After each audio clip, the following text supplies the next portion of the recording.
Hello everyone, Hitesh here. Today we're gonna talk about the movie Iron Man. ये MCU यानी कि Marvel cinematic universe की पूरी series की पहली कहानी है. So without wasting time, let's start the movie. इस कहानी की शुरुआत होती है अफगानिस्तान के कुनार प्रोविंस एरिया से, जहां पर हम देखते हैं कि यूएस आर्मी बेस्ड है अफगानिस्तान के प्रोविंस एरिया में और वो इंतजार कर रहे होते हैं एक आर्म्स डीलर का. और वहीं पर एंट्री होती है हमारे प्यारे genius billionaire arms dealer Tony Stark की. और वो एक बख्तरबंद गाड़ी में कुछ सैनिकों के साथ में उन यूएस आर्मी के लोगों के पास में जा रहे होते हैं. और जब वो उनके पास में पहुंचते हैं तो वहां पर एक शोडाउन होता है एक बहुत ही बड़ी मिसाइल का, जहां पर हमें पता लगता है कि टोनी स्टार्क जो कि एक आर्म डीलर है, उन्होंने एक मिसाइल बनाई है जिसका नाम होता है जेरिको. और जेरिको मिसाइल पूरी वर्ल्ड की एक ऐसी मिसाइल होती है जो किसी भी देश को चुटकियों में तबाह कर सकती होती है. और वहां पर टोनी स्टार्क उस जेरिको मिसाइल का एक छोटा सा नमूना भी दिखाते हैं. और वहीं पर इस पूरी यानी कि आयरन मैन सीरीज का सबसे लेजेंडरी सीन हमारे सामने आता है जब उस जेरिको मिसाइल की लहरें आयरन मैन तक टकराती हैं. और वहीं पर हम देखते हैं कि आयरन मैन अपने मोबाइल में एक किसी और आदमी के साथ बात कर रहा होता है और उससे कहता है कि ये डील हमें मिलीनियर से बिलीनियर बना देगी. और वहीं पर वो फोन रखता है और फिर से डील को कंप्लीट करके अपनी गाड़ी में बैठकर अपने घर की ओर निकल रहा होता है. और तभी हम देखते हैं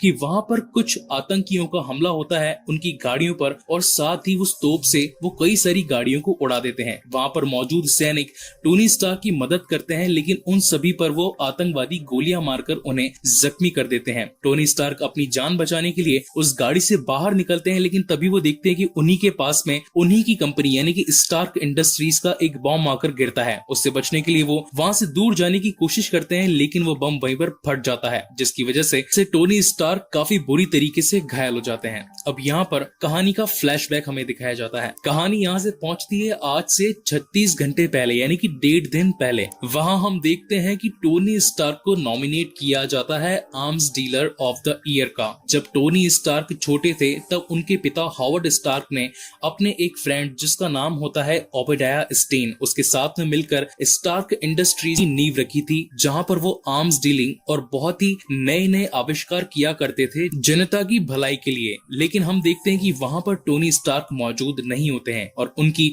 मौजूदगी में नहीं होने पर ओबेडाया स्टेन वहां पर टोनी स्टार्क का इनाम ले लेते हैं. और साथ ही वहां पर एक और नए कैरेक्टर से हम इंट्रोड्यूस होते हैं जिसका नाम होता है जेम्स रोड. ये जेम्स रोड वही है जो हर बार टोनी स्टार्क के साथ में रहता है. वहां से सीन शिफ्ट होता है टोनी स्टार्क की तरफ जो कि एक बड़े कैसीनो में जुआ खेल रहा होता है. तभी वहां पर जेम्स रोड आता है और उसे उसका इनाम देता है. तब टोनी स्टार्क उस इनाम को लेने से मना कर देता है और कहता है कि मेरे पास घर में जगह ही नहीं है इन इनामों को रखने की. और वहां मौजूद कुछ एक्टर्स को वो इनाम वहीं पर देकर वहां से आगे बढ़ जाता है. लेकिन तभी वहां पर एक जर्नलिस्ट आती है जिसका नाम होता है क्रिस्टीन एवरहार्ट और वो आकर टोनी स्टार्क से उसका इंटरव्यू लेने की कोशिश करती है और उसे कहती है कि जो आप व्यापार करते हैं बंदूकों के लेन देन का, ये इस पूरी दुनिया के लिए सही नहीं रहेगा. लेकिन तब वहां पर टोनी स्टार्क कहता है कि एक न एक दिन तो ऐसा होगा जब विश्व युद्ध छिड़ जाएगा और जब हमारे पास में बंदूकें और हथियार ही नहीं होंगे तो हम अपने लोगों की सहायता कैसे कर पाएंगे. और इन्हीं बातों के चलते उन दोनों के बीच में इंटरेक्शन होता है और टोनी स्टार्क क्रिस्टीन को अपने घर ले जाता है जो कि होता है मालिबू कैलिफोर्निया में. वहां पर दोनों एक रात बिताते हैं और जब टोनी स्टार्क की नींद खुलती है तब वहां पर उसकी पर्सनल असिस्टेंट जिसका नाम होता है पेपर पॉट्स वहां पर आती है और टोनी स्टार्क को बताती है कि सर आज आपकी बहुत ही बड़ी डील है अफगानिस्तान में, साथ ही आपका पर्सनल प्राइवेट जेट भी आपका इंतजार कर रहा है, तो मैं चाहती हूँ कि आप जल्दी से तैयार हो जाइए और फटाफट से अपने अफगानिस्तान की डील के लिए रेडी हो जाइए. और उसके बाद में टोनी स्टार्क अपनी फेमस ऑडी R8 के अंदर बैठकर अपने प्राइवेट जेट की ओर निकलता है. और गाइस बिलीव मी,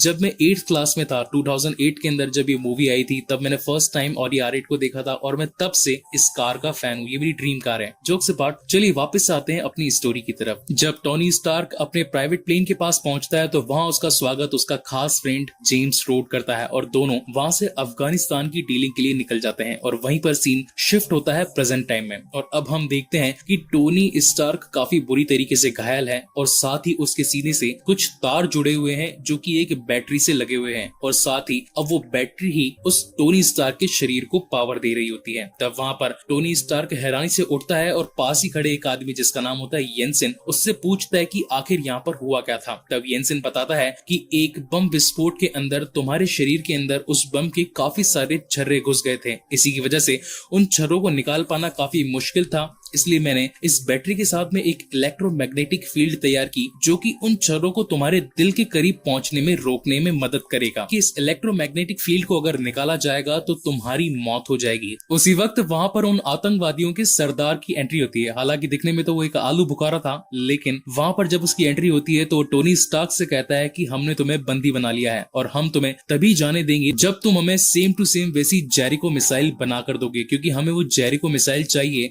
यूएस पर हमला करने के लिए। लेकिन टोनी स्टार्क उसे मना कर देता है और कहता है कि ये जेरिको मिसाइल तुम जैसे लोगों और आतंकवादियों के लिए मैं नहीं बनाऊंगा। तब वहां पर वो आलू बुखारा टोनी स्टार्क को बाहर लेकर जाता है और उसे दिखाता है कि हमारे पास में तुम्हारी कंपनी की बनाई गए सारे हथियार मौजूद हैं। जिन हथियारों को तुम इस यूएस आर्मी और बाकी लोगों में बेचते हो वो सभी आकर हमें काफी महंगे दामों में बेच कर जाते हैं और अब हमें ही उस जेरिको मिसाइल का असली नमूना चाहिए और अगर तुम अपनी जान बचाना चाहते हो तो उस जेरिको मिसाइल का एक दूसरा नमूना हमें बनाकर दिखाओ, तभी हम तुम्हें यहाँ से जाने देंगे। टोनी फिर से अपनी गुफा में आता है और येंसन से बात करने लगता है कि क्या तुम्हें यहाँ से बाहर निकलने का कोई रास्ता पता है। तब येंसन बताता है कि ये एक पहाड़ी इलाका है और तुम्हें यहाँ से कोई भी नहीं बचा सकता। जेम्स रोड जो कि तुम्हारी आर्मी थी वो भी तुम्हें अगर ढूंढे तब भी वो तुम्हें यहाँ से बाहर नहीं निकाल सकती, क्योंकि ये काफी छुपा हुआ इलाका है और जिसका नेतृत्व कर रहा है टेन रिंग्स। अब टेन रिंग्स यहाँ पर कौन है इसका खुलासा मैं आगे आपको इस कहानी में करूंगा। तब वहाँ पर टोनी स्टार्क येंसन से कहता है कि तुम्हारी फैमिली में कौन कौन है। तब वहाँ पर येंसन टोनी स्टार्क को बताता है कि मेरी फैमिली में मेरी एक बीवी और मेरा एक बच्चा है। मैं भी तुम्हारी तरह एक फिजिसिस्ट हूँ और मैं भी तुम्हारी तरह काफी आविष्कार करना जानता हूँ। तब वहाँ पर टोनी कहता है कि मेरी फैमिली में वैसे कुछ खास लोग तो नहीं है, लेकिन मेरा ड्राइवर और मेरी पर्सनल सेक्रेटरी ही एक तरीके से मेरी फैमिली है और जितना जल्दी हो सके मुझे उनके पास में जाना है। तब येंसन टोनी स्टार्क को एक प्लान बताता है। वो उसे कहता है कि हमारे पास में यहाँ से बाहर निकलने का एक आइडिया है। अगर हम एक ऐसा सूट बना ले जिन पर गोलियों का कुछ असर नहीं होता तो इस सूट की मदद से हम इस गुफा से बाहर निकल पाएंगे और फिर से अपने परिवार से मिल पाएंगे। इस बात पर टोनी एग्री करता है और सूट पर काम करना शुरू कर देता है। वहाँ उस गुफा में मौजूद सभी मिसाइल्स में से टोनी स्टार्क एक पैलेडियम नाम का एक तत्व निकालता है जो कि बहुत ही खास होता है आर्क रिएक्टर को पावर देने के लिए। अब मैं गाइस आपको बता देता हूँ कि आर्क रिएक्टर क्या होता है। टोनी स्टार्क की बॉडी में इलेक्ट्रोमैग्नेटिक जो कार की बैटरी लगाई गई थी उसकी पावर इतनी नहीं थी कि वो उसे ज्यादा दिन तक संभाल पाए। एक आर्क रिएक्टर ही एक ऐसी पावरफुल मशीन होती है जो किसी भी चीज को यानी कि किसी भी मैकेनिकल चीज को काफी ज्यादा समय तक पावर देने की काबिलियत रखती है और इसी की वजह से अब टोनी स्टार्क एक आर्क रिएक्टर को बनाने में काम में जुट जाता है। जब वो उन मिसाइल्स को खोलता है तो उनमें से उसे 1.5 ग्राम पैलेडियम मिलता है, लेकिन टोनी स्टार्क कहता है येंसन को कि हमें इस पूरे आर्क रिएक्टर को बनाने के लिए 1.6 ग्राम की जरूरत है, हमें कुछ और मिसाइल्स की भी जरूरत पड़ेगी। तब येंसन जाके उस आलू बुखारे को कहता है हमें कुछ और भी सामानों की जरूरत है। तब वो कहता है कि तुम्हारी जरूरत के सभी सामान तुम्हें मिल जाएंगे और वो वहाँ पर उन्हें कई सारे सामान उपलब्ध भी करवा देता है। उनकी मदद से वहाँ पर टोनी स्टार्क काफी मेहनत करके अपने जीनियस माइंड के साथ में एक परफेक्ट आर्क रिएक्टर बना ही लेता है। इस बात का पता हालांकि टेन रिंग्स को लगता रहता है, लेकिन वो कंफ्यूज होता है कि आखिर ये लोग बना क्या रहे हैं। वहाँ पर टोनी स्टार्क एक ब्लूप्रिंट में येंसन को दिखाता है कि हमारा असली मकसद इस सूट को पावर देना ही है और एक दिन ऐसा आता है जब वो उस पूरे सूट को कंप्लीट कर लेते हैं, लेकिन इस बात का पता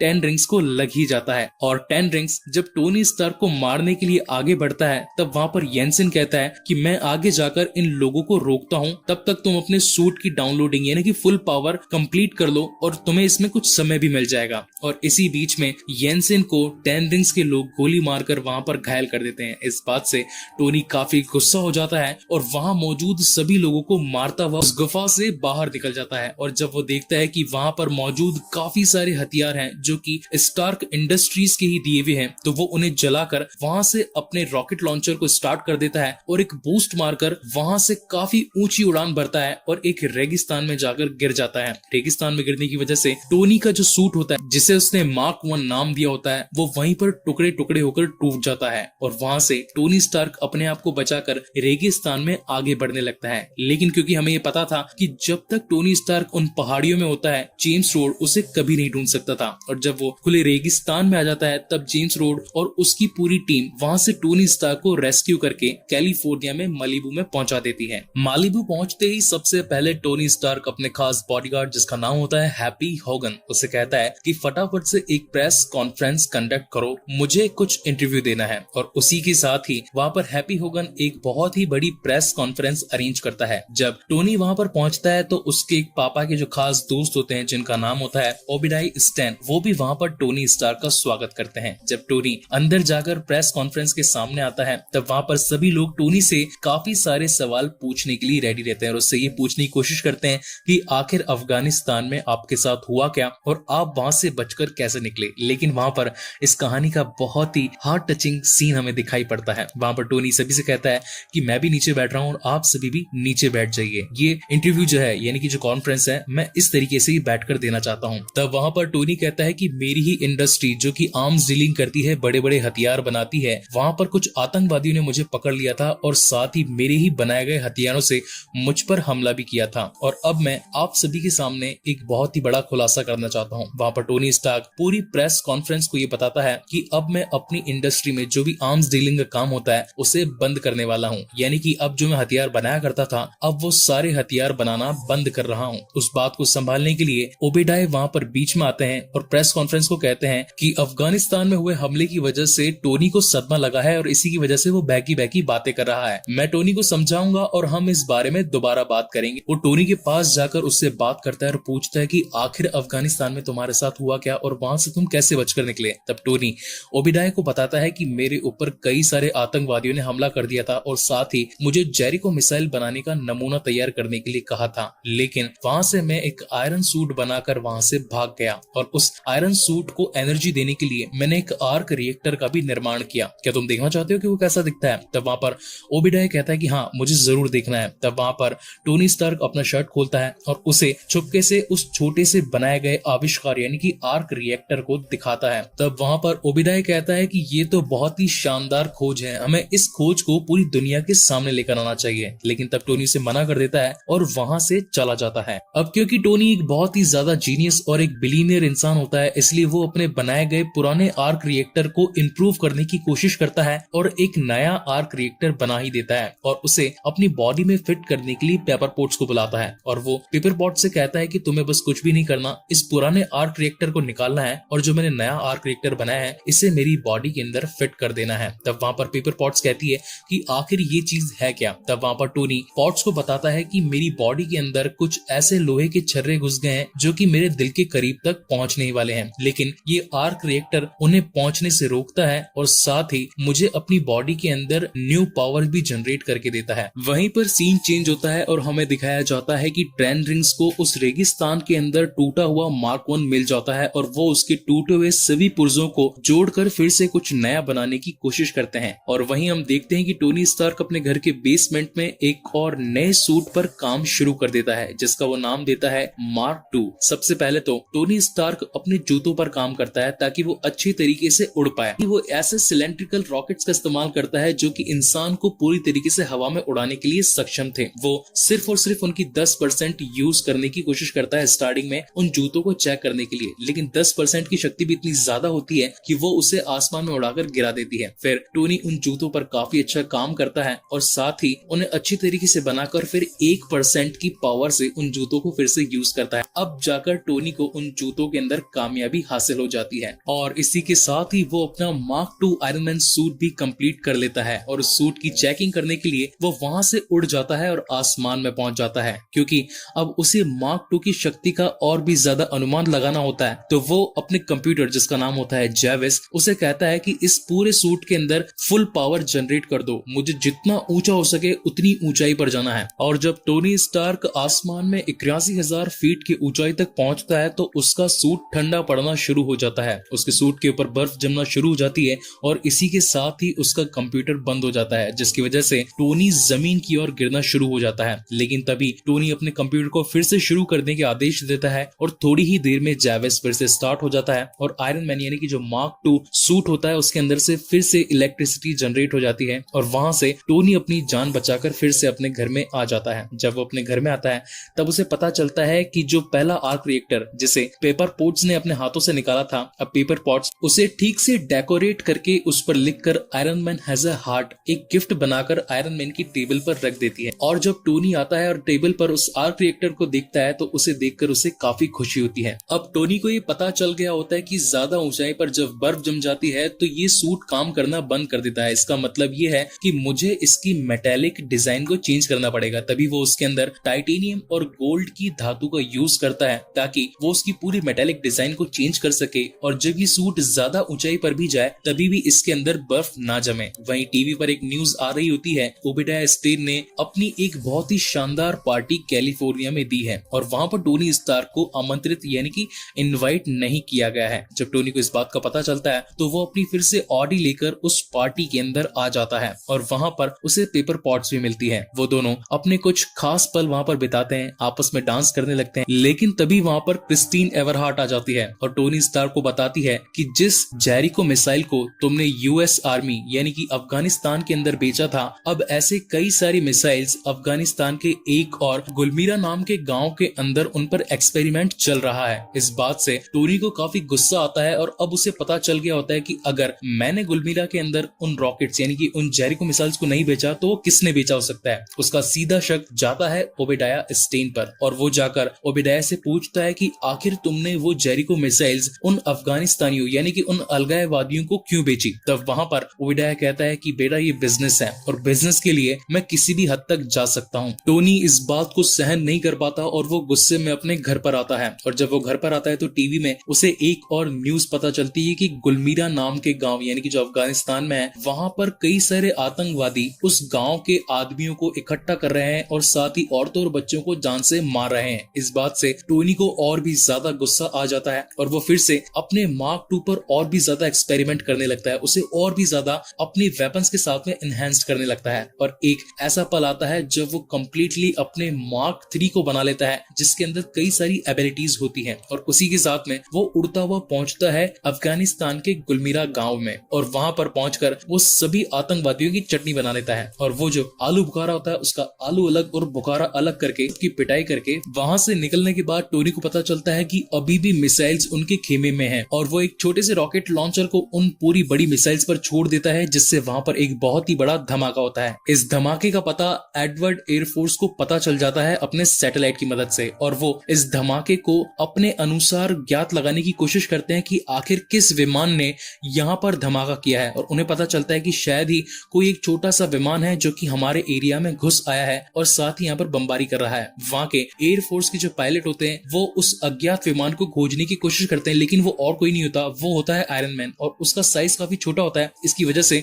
वो लोग आयरन मैन को पकड़ने के अंदर असफल होते हैं। तभी वहां पर आयरन मैन अपने दोस्त जेम्स रोड्स को फोन लगाता है और उसे कहता है कि वो विमान और कोई नहीं, वो मैं खुद हूँ, अब तुम अपने दोस्तों को यहाँ से हटाओ और मुझे यहाँ से जाने की इजाजत दो। तब वहां पर जेम्स उन पायलट्स को कहता है कि जरूर वो कोई दुश्मन के दुश्मन का जहाज होगा जिसने अपने दुश्मनों को खत्म कर दिया होगा, हमें इस बात में टेंशन लेने की कोई जरूरत नहीं है और फिर से अपने जहाजों को वापस ले आओ। अफगानिस्तान में गुलमीरा पर हुए अटैक्स को रिपोर्टर टीवी पर दिखाने लगते हैं और साथ ही जेम्स रोड से क्वेश्चन आंसरिंग होती है कि आखिर वहाँ अफगानिस्तान में ये विस्फोट किसने किए। तब वहां पर जेम्स रोड बताता है कि ये दुश्मन के दुश्मनों की प्लानिंग होगी जिसकी वजह से उन्होंने आपस में ही एक दूसरे के ऊपर मिसाइल गिराकर हमला कर दिया। और जब ये टीवी की न्यूज ओबेडाया स्टेन को पता लगती है तो उसे ऐसा लगता है कि हमारा कोई एक दुश्मन है जो अब हमसे लड़ने के लिए तैयार है और अब वो जाकर मिलता है टेन रिंग्स से और उसे कहता है कि आखिर वो कौन था यहाँ पर तबाही मचाई। तब वहां पर टेन रिंग्स ओबेडाया को कहता है कि वो टोनी स्टार्क ही था, उसके पास में एक आयरन मैन सूट है जिसकी मदद से यहाँ पर उसने तबाही मचाई और अब वो तुम्हें भी मारने वाला है और अब अगर तुम उससे अपनी जान बचाना चाहते हो तो मेरे पास में उसका एक सोल्यूशन है। जो उसने पहला मार्क 1 सूट बनाया था उसके कई सारे टुकड़े अब मुझे मिल गए हैं, अगर तुम मुझे मोटी रकम दो तो मैं इस सूट का डिजाइन तुम्हें दे सकता हूँ ताकि तुम आयरन मैन से अपनी जान को बचा पाओ। लेकिन वहां पर ओबेडाया यानी कि टकलू मास्टर धोखा दे देता है टेन रिंग्स को और वहां से उस पूरे मार्क 1 सूट को चुराकर भाग जाता है। वहीं दूसरी तरफ अब टोनी स्टार्क को पता चल चुका होता है कि इन सभी आतंकवादी गतिविधियों के पीछे ओबेडाया स्टेन का हाथ होता है और वो पेपर पॉट से आके कहता है कि क्या तुम मेरी मदद कर सकती हो। ओबेडाया के पास में जाकर उसके कंप्यूटर्स में से कुछ इंफॉर्मेटिव चीजों को निकाल कर, क्योंकि अब अगर उसके पास में इस कंपनी की सारी इंफॉर्मेशन रही तो वो इन सभी जानकारियों को आतंकवादियों में बेचकर एक मोटा मुनाफा कमाने के लिए इस पूरी दुनिया को खतरे में डाल सकता है। तब वहां पर पेपर पॉट्स टोनी की बात मानती है और पहुंच जाती है ओबेडाया स्टेन के ऑफिस में। जब वहां पर कोई भी नहीं होता तो वो उसके कंप्यूटर को स्टार्ट करके एक पेन ड्राइव उसमें लगा देती है और सारी इंफॉर्मेशन उसके अंदर जमा करना शुरू कर देती है। तभी उसे एक फाइल वहां पर और मिलती है जिसके अंदर उसे ये पता चलता है कि ओबेडाया स्टेन ने ही उन आतंकवादियों को आदेश दिया था कि वो टोनी स्टार को उसके रास्ते से हटा दे। वो ये सारी इंफॉर्मेशन वहां से लेकर निकल ही रही होती है, तभी वहां पर ओबेडाया यानी कि हमारे टकलू मास्टर आ जाते हैं और वो उस पर नजर रखना शुरू कर देते हैं। लेकिन बातों ही बातों में वहां से पेपर पॉट्स उसे उलझाकर निकल जाती है और जब टकलू मास्टर अपना कंप्यूटर चेक करता है तो उसे पता चल जाता है कि वहां से पेपर पॉट्स उसके कंप्यूटर में से सारी इंपॉर्टेंट जानकारियां लेकर जा चुकी है। और तब हम वहां पर एक और नए कैरेक्टर से इंट्रोड्यूस होते हैं जिसका नाम होता है फील कॉल्सन। फील कॉल्सन एक तरीके से शील्ड का ही एक एजेंट होता है। जब पेपर पॉट्स वहां से निकल रही होती है तब वहां पर फील कॉल्सन आकर पेपर पॉट से कहता है कि हमें आयरन मैन यानी कि टोनी स्टार्क का एक इंटरव्यू अपॉइंट करना है कि हाँ मैं आपकी मदद करूंगी इंटरव्यू अपॉइंट करने के लिए, आप फटाफट से मुझे यहाँ से लेकर निकलिए। वहीं दूसरी तरफ अब ओबेडाया के ऊपर खतरा मंडरा रहा होता है क्योंकि उसे अब ये पता था कि थोड़ी ही देर में यहाँ पर टोनी स्टार्क आ जाएगा और उसके सभी राज से पर्दाफाश हो जाएगा। तो वो अपने साइंटिस्टों से जाकर मिलता है और उन्हें पूछता है कि जिस आर्क रिएक्टर पर आप लोग काम कर रहे हैं क्या वो पूरा हुआ या नहीं हुआ। तब हमें वहां पर दिखाया जाता है एक बहुत ही बड़ा आर्क रिएक्टर जिसका साइज होता है एक कमरे के जितना। लेकिन वहां पर सभी साइंटिस्ट आकर ओबेडाया से कहते हैं कि नहीं सर, अभी तक हमारा आर्क रिएक्टर पूरा नहीं हुआ है। लेकिन इस बात से ओबेडाया काफी निराश होता है और वो गाड़ी लेकर सीधा पहुंचता है मलीबू में टोनी स्टार्क के घर पर। और जब टोनी से मिलता है तब वो वही अपना सीक्रेट वेपन चालू कर देता है जिसकी वेव्स की वजह से वहां पर टोनी स्टार्क 15 मिनट के लिए अपना सुध-बुध खो बैठता है और उसी की मदद लेकर वहां पर ओबेडाया उसके सीने से वो आर्क रिएक्टर निकालकर वहां से भाग जाता है। अब क्योंकि टोनी स्टार्क के सीने के अंदर आर्क रिएक्टर नहीं होता तो वो धीरे धीरे मरने लगता है। लेकिन जब उसे याद आता है कि पेपर पॉट्स ने उसे गिफ्ट रैप के अंदर एक और उसका पुराना आर्क रिएक्टर दिया होता है तो वो उसकी मदद से फिर से अपनी बॉडी को रीजनरेट कर लेता है और ओबेडाया को मारने के लिए वहां से निकल जाता है। अब क्योंकि ओबेडाया के पास में उस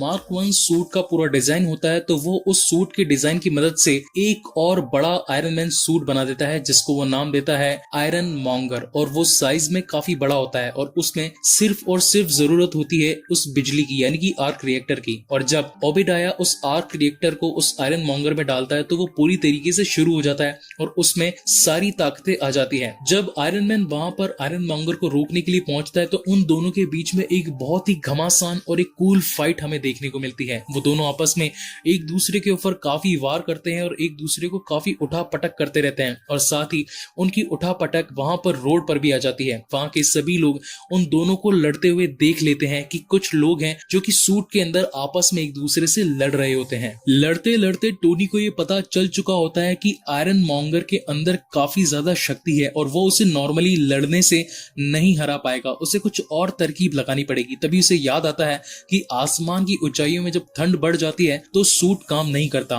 और वो आयरन मॉन्गर अपना पीछा करने के लिए ललकारता है और आयरन मैन ऊपर हवा में उड़ने लगता है। जब वहां पर आयरन मॉन्गर भी उसका पीछा करने के लिए आसमान में उसकी तरफ आगे बढ़ने लगता है तब वहां पर वो लोग पहुंच जाते हैं 91,000 फीट की ऊंचाई पर। और सेम आयरन मॉन्गर के साथ में भी वैसा होता है, उसके सूट पर बर्फ जमना शुरू हो जाती है और वो भी नाकाम होकर जमीन पर गिरने लगता है। लेकिन थोड़ी ही देर में आयरन मॉन्गर फिर से स्टार्ट हो जाता है और वो अपने आप को बैलेंस करके आयरन मैन पर एक बहुत ही जोर का वार करता है जिससे वो दोनों ही आपस में गिरते हैं उसी आर्क रिएक्टर वाली क्लैप छत पर। तभी टोनी पेपर पॉट्स को कॉल करता है और उससे कहता है कि इस लैब के आर्क रिएक्टर को फुल पावर के साथ में ऑन कर दो जिसकी वजह से मैं तो वहां से भाग जाऊंगा और इसका पूरा असर ओबेडाया की इस आयरन मॉन्गर पर पड़ जाएगा। ये बात सुनकर पेपर पॉट्स वहां से उस आर्क रिएक्टर को शुरू करने के लिए भागती है और उसे फुल पावर में स्टार्ट कर देती है जिसकी वजह से उसके अंदर से काफी बड़ी वेव्स निकलती है। वो उस दूसरे आर्क रिएक्टर की पकड़ में आ जाती है जिसकी वजह से आयरन मॉन्गर वहां पर मर जाता है और इसी के साथ ये लड़ाई यहीं पर खत्म होती है।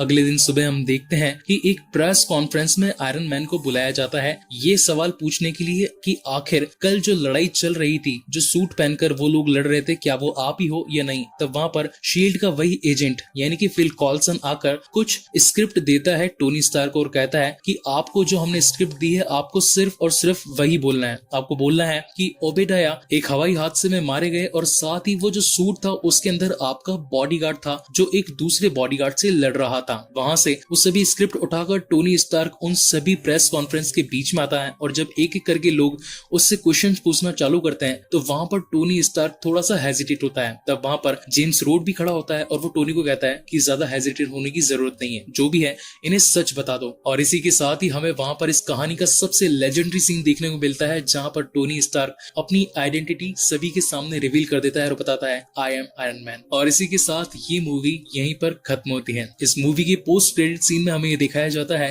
कि निक फ्यूरी टोनी स्टार्क के घर पर आते हैं और वो अपने आप को शील्ड का डायरेक्टर बताते हैं और वो टोनी से कहते हैं कि मैं तुम्हें एवेंजर इनिशिएटिव के लिए अपॉइंट करने के लिए यहाँ पर आया हूँ। और इसी के साथ ये मूवी कम्प्लीटली यहाँ पर खत्म होती है। गाइज, आपको ये कहानी कैसी लगी प्लीज मुझे लाइक और कमेंट करके जरूर बताएं। इसके बाद में मैं इस MCU सीरीज का सेकंड पार्ट यानी कि द इनक्रेडिबल हल्क लेकर आपके सामने जल्दी ही लौटूंगा। और अगर आपको मेरी वीडियोस अच्छे लगते हो तो प्लीज मेरे चैनल को सब्सक्राइब जरूर करें। Thank you so much for watching this video. मिलते हैं अगले वीडियो में।